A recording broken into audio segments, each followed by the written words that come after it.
Hello friends, welcome back. Hearty welcome to you. In this session, let's look at evaluating left hand limits and right hand limits. We know that a limit exists only when both left hand limit and right hand limit exist. Then only we will say that the limit exists. But we will focus upon separately on the left hand limits and right hand limits and see how to solve the problems which are given only for either left hand limits or right hand limits. Now what is the meaning of left hand limits? The meaning of left hand limits is start from a value. Suppose I have to find out limit f of x tends to a minus. What's the meaning of that? The meaning is that it's a left hand limit. That means you start from a value which is less than a on x axis and move towards a. You will see that the function also f of x values will move from L minus epsilon towards L. So as you are moving from a minus delta to a, f of x will move from L minus epsilon to L. That is left hand limit. Now how to solve the problems involving left hand limits? We know that when we are talking about left hand limits, a x value is not equal to a in any of the case, but in the left hand limit it is nothing but equal to almost equal to a, something like a minus of h, where h is greater than 0 but it's a very small value. So what we will do in this scenario is we will take x equal to a minus h. We will take x equal to a minus h because left hand limit, that means I have to start from a value which is less than a, which is very small but less than a.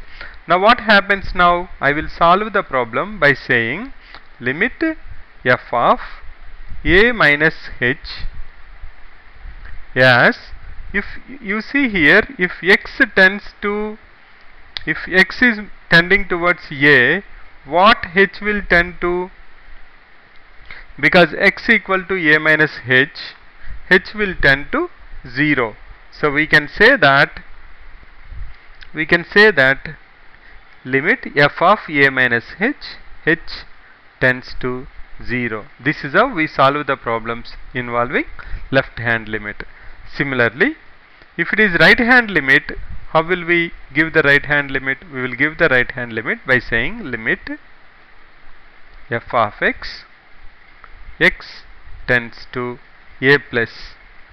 That means x value is more than a but almost equal to a. So what we will say here, again we will take it as a plus h now, because the value should be more than a and almost equal to a, and we will say h is greater than 0 but h is very small value.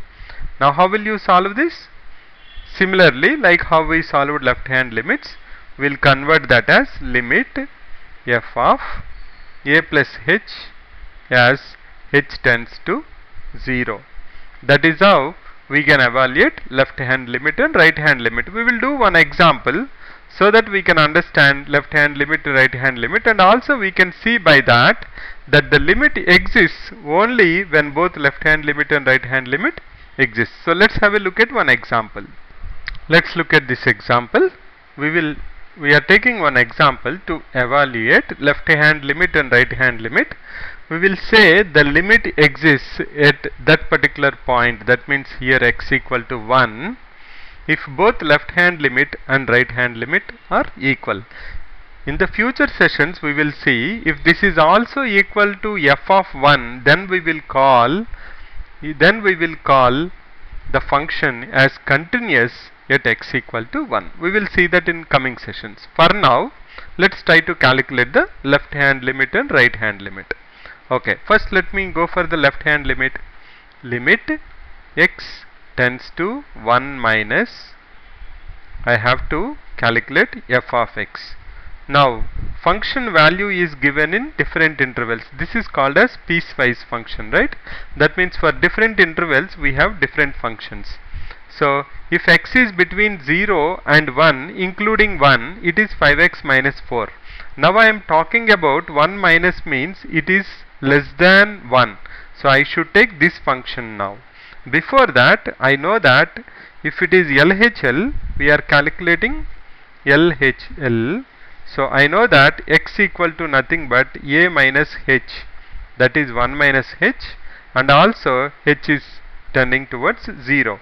So my function will become limit f of 1 minus h as h tends to 0, that is equal to, now which one I have to use? I have seen already I have to use 5x minus 4. So I will say 5 into 1 minus h minus 4. I hope you are okay with that, as h tends to 0. This is nothing but 5 minus 5h minus 4 as h tends to 0. This is equal to 1 minus 5h as h tends to 0, that is equal to 1. So what we have done, we have calculated the left hand limit. Now let's go to the right hand limit. We will say right hand limit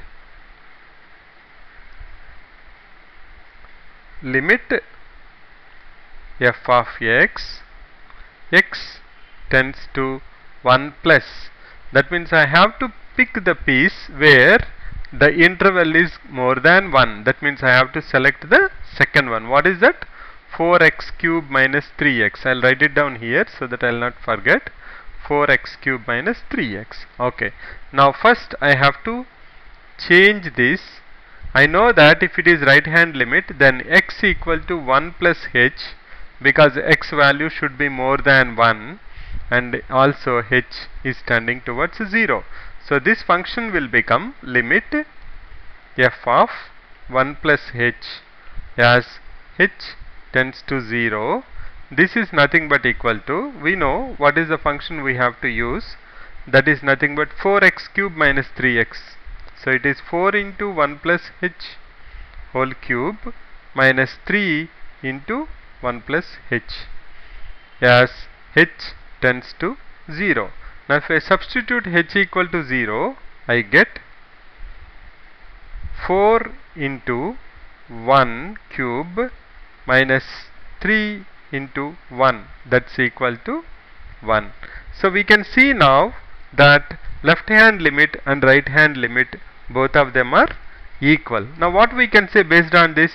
We can say based on this that the function is continuous. So I did a mistake here. If you observe that there is no hole there, because it's continuous. Only the thing, this function is not given by this graph actually. This graph I have taken earlier, just to explain what is left hand limit and right hand limit, but not related to this problem itself. Because if we graph this, f of x equal to 5x minus 4, 0 less than x less than 1, that will be a straight line, and 4x cube minus 3x will be, it will be a curve. So we are not talking about this graph itself. Okay, right. Now what we understood? We understood left hand limit equal to right hand limit. That means if you are able to graph this for 0 to 1 with 5x minus 4 and 1 to 2 with 4x cube minus 3x, you can try that out taking different values. You will see that there is no discontinuity at x equal to 1. That means there is a flow. That means at 1 I can just draw it as it is without lifting my hand. That means the limit exists there.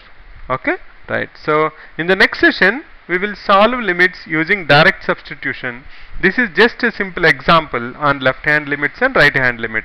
Again to recap, left hand limit means the value should be less than the a, so it should be a minus h.